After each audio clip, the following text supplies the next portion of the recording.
And he was built like a number 9 knitting needle. You know what I mean? It was a and we had to drag him out from the middle of this fracas, put him behind the drums, and then carry on drumming. And we got through the set sort of thing. But I think it was only like about, I don't know. It was about 6 or 7 years ago, and there's like a heavy rock forum, Metal Ireland or something they call it, and someone had remembered that night, and someone had actually, and I don't give a fuck to tell you the truth, but someone had actually said, oh yeah, this wanker in this band said, for those about to fight, don't, sort of thing, or forget it or whatever. And I didn't think that it was a wankerish thing to say. I thought it was just going to quell, people would turn around and laugh at it, but for some reason or other, what I said got the Port Stewartans more riled up. So we did the show. We went backstage behind the bar. Got our beers and stuff. But this time we didn't go. We didn't go back home or to a bed and breakfast because we were going to.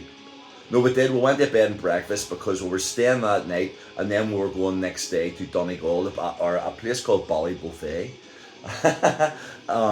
like right in the heart of like Western Ireland. A little village. And these guys roll into town. When my hair was long at the time, we all had long hair at the time, except poor wee Julian, like. And we did the show. And there were about 10 people at it, and they didn't even know what to make of us or anything. I think they thought they were coming along to see a fiddly diddly band or whatever. But we had arranged this gig as a favour to someone who we knew, in the vicinity, and we went along. It was a Sunday night. It was a give me. There was no. We didn't care if we made money or whatever, because, everything that weekend that we made in spuds we just spent on the bed and breakfast, and then the travel next day and just basically going out and having the jolly boys outing, sort of thing. And we said goodbye because whenever we would play in spuds, Margaret, my wife, would come up, and friends from Belfast, and we would all stay, and then in the morning, bye bye, they would go their way, and then we would head off, off in the other direction. And I remember we were finished this gig in Ballybuffet anyway. I can't remember what the venue was called, but we knew that it was going to be cold on the way back. And this time we weren't staying anywhere. We were just making our way straight from from the west of Ireland over to the east of Ireland and down home. So travelling basically through the night. But all we had was, we didn't have like a tour bus or anything, or a proper van. We had this Luton box van, which basically meant that you had 3 people in the front, 2 passengers, a driver, and then basically a box on the back with a shutter, all the gear, and the rest of us, 3 or 4 more of us. So we knew that this was actually going to be the case, and I didn't care. I knew that as long as, but when the shutter went down, then it was total black, But I was with Dee and Pete and whatever, and we were sitting.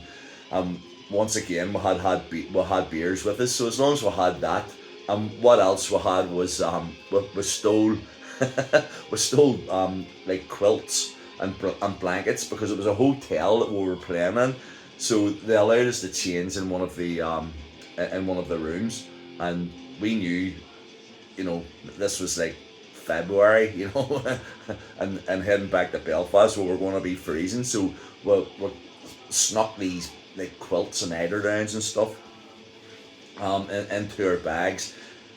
The boys in the front, they were fine with the heater, but we got into the back and we wrapped ourselves up with these quilts. And now this was like 1993, I think. Yeah, it was about 1993, 1994.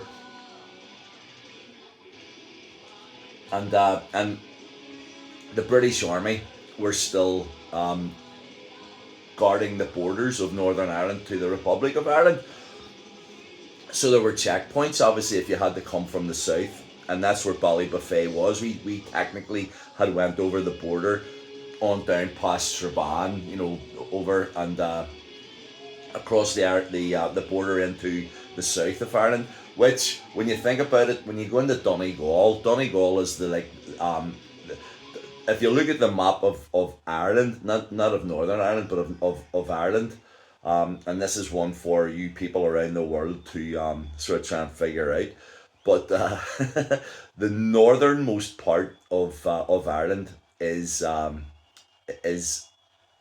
in Donegal, which is in the south of Ireland. You know, it's it's just the way it is. Don't even ask. But that's the way it is anyway. Inch, I think it is. It's up at the top of Ireland, but it's not in the north of Ireland. It's still in the south of Ireland, even though it is the most northerly part of Ireland. It's brilliant coming from a unique place like that. But anyway, we got into the we got into the back of the Luton van and put the blankets round us and stuff. And then off we went. Big Aidan, I think, was driving, Big Aidan Donnelly, and off we went. And we didn't. I mean, there was no conversation really because I mean you were freezing and you were sitting and we weren't like that cold because we had the blankets around us, but there wasn't really much conversation going on because it was like 3 a.m. at this stage, and then and the van was sort of traveling steadily. But then all of a sudden it slowed down and then it stopped, and I'm going, we must be at the border, So that's fine. But of course it was the army had stopped us at the border, a van at 3 a.m. Going across the border from the south into the north. Obviously they wanted to look in the back, and no matter what Aidan said at the front, yeah, there's it's just band equipment or whatever. It was like, all right, mate, open the back, lift the shutters up, because obviously they were English, English squatty sort of thing. Forgive that attempt at an English accent. So Aidan came around. We were oblivious to this in the back, by the way. And when you think about it, this, what he lifted the shutter up and it was still like kind of dark, and the soldiers were all standing with their big with their rifles sort of thing. There were about 5 or 6 of them, and they all had their rifles down, but then they saw movement in the back of the lorry, and they pulled up their weapons. We're sitting half dozed with blankets around us. I always remember this army guy going, fucking hell, we've got refugees. And I'm going, we're not refugees.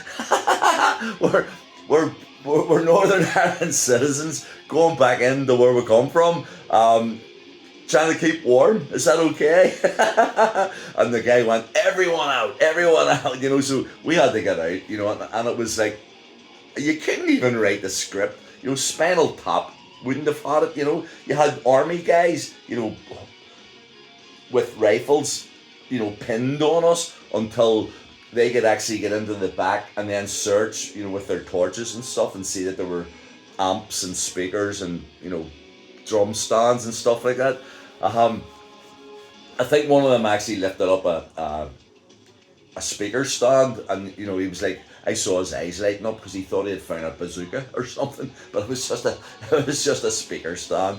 And then they got out, and it was like, oh, all right, guys, off you go, and back into the van, blankets around us, and off we went, sort of thing.